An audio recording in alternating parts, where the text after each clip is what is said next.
Welcome to all of you. तुम्हा सर्वांचं अगदी मनपूर्वक स्वागत आहे. तर आपण दररोज जीएस संबंधित एक शॉर्ट व्हिडिओ अपलोड करत असतो. तसंच ऍग्रिकल्चर संबंधित सुद्धा एक शॉर्ट व्हिडिओ अपलोड करत असतो. जीएस संबंधित शॉर्ट व्हिडिओ सकाळी 10 वाजता अपलोड करत असतो.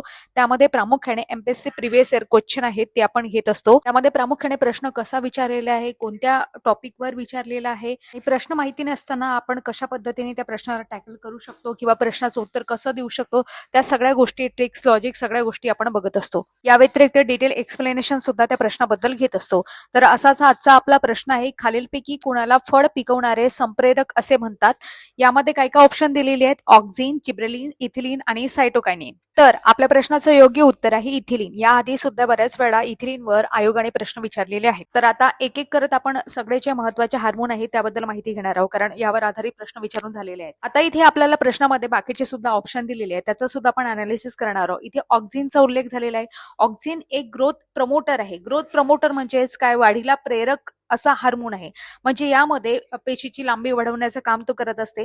प्रामुख्याने रूट इनिशिएशनला तो मदत करत असते. प्रिव्हेंट फ्रूट ड्रॉप म्हणजे फळ गळती आहे त्याला तो थांबवत असते. अशा प्रकारे ऑक्झिनचं हे महत्व आहे. यामध्ये तुम्ही काय ऑक्झिनचे काही एक्झाम्पल सुद्धा आहे, जसं इंडॉल ब्युटेरिक ऍसिड, इंडॉल ऍसिटिक ऍसिड असे एक्झाम्पल तुम्ही देऊ शकता. कशाचे? ऑक्झिनचे. त्याच्यानंतर आणखी इथे तुम्हाला उल्लेख दिसतोय जिब्रेलिनचा. जिब्रेलिन कशासाठी महत्वाचं असते? खोडाची उंची किंवा लांबी वाढवण्यासाठी जिब्रेलिन महत्वाचं असते. बियांची सुप्तावस्था ते मोडतात, फळांचे आकार वाढवतात आणि प्रामुख्याने जिब्रेलिन जे आहे द्राक्षामध्ये वापरलं जाते द्राक्षाची लांबी वाढवण्यासाठी वगैरे, असं तुम्ही लक्षात ठेवू शकता. त्याच्यानंतर इथिलीन बद्दल तर आपण बघितलं. इथिलीन मात्र ग्रोथ इनहिबिटर आहे. जसं आपण बघतो ऑक्झिन, जिब्रेलिन, सायटोकायनिन हे जे आहे ते ग्रोथ प्रमोटर आहे. म्हणजे वाढ वाढवण्यासाठी किंवा वाढीसाठी, पिकांच्या वाढीसाठी महत्वाचे असतात, वनस्पतीच्या वाढीसाठी महत्वाचे असतात. तर इथिलीन मात्र त्यामध्ये इनहिबिटर्स आहे. इनहिबिटर म्हणजे वाढ थांबवणारा हार्मोन आहे असं तुम्ही म्हणू शकता. आता यामध्ये सायटोकायनिन सांगितलेलं आहे. सायटोकायनिनचा काय रोल आहे? पेशी विभाजन ते वाढवतात, पानांची वृद्धापन काळ म्हणजे प्रक्रिया आहे सिनेन्सन्स ते उशिरा करतात आणि टिश्यू कल्चरमध्ये शूट निर्मिती करण्यासाठी प्रामुख्याने सायटोकायनिनचा वापर केला जातो. आता एक गोष्ट इथे प्रामुख्याने लक्षात घ्यायची आपल्याला, ऑक्झिन जर विचारलं, ऑक्झिन कुठला हार्मोन आहे? ग्रोथ प्रमोटर आहे. कशासाठी उपयोगाचा असतो?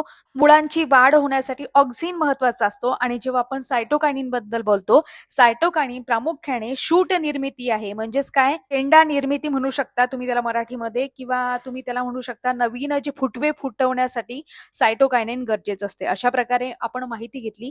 या व्यतिरिक्त इथिलीन बद्दल आपण डिटेल माहिती घेतली. तर इथिलीन फळांना पिकवणारा हार्मोन आहे. पानगळ तो वाढवत असतो, म्हणूनच त्याला आपण काय म्हणतो? वृद्धापन वाढवणारा हार्मोन असं म्हणतो. आता अशा प्रकारे आपण डेली अनालिसिस घेत असतो. या व्यतिरिक्त आपण डिटेल पेपरचे अनालिसिस सुद्धा घेतलेले आहे. सायन्सचे घेतलेले आहे, हिस्ट्रीचे घेतलेले आहे, जिओग्राफी, इकॉनॉमिक्स प्रत्येक घटक आहे म्हणजे राज्यव्यवस्था, पॉलिटी, त्यावर आधारित सुद्धा तुम्हाला जे काही आपण लेक्चर घेतलेले आहेत त्याच्या लिंक आहेत त्या तुम्हाला कमेंट बॉक्समध्ये मिळून जातील. तिथे तुम्हाला डिटेल लेक्चर आहे ते सुद्धा मिळून जातील. या व्यतिरिक्त तुम्हाला नोटिफिकेशन जर पाहिजे असेल, डेली पर्सनल नोटिफिकेशन मी टाकत असते स्पर्धा विश्व ऑफिशियल या आपल्या टेलिग्राम चॅनलवर. तिथे जाऊन तुम्ही आपलं टेलिग्राम आहे स्पर्धा विश्व ऑफिशियल ते जॉईन करू शकता. या व्यतिरिक्त डेली माहितीसाठी लाईक, शेअर आणि सबस्क्राईब करायला विसरू नका. आणि इतर तुमचे मित्रमैत्रिणी असते त्यांच्यापर्यंत नक्की पोहोचवा. आवडल्यास लाईक, शेअर नक्की करा. धन्यवाद.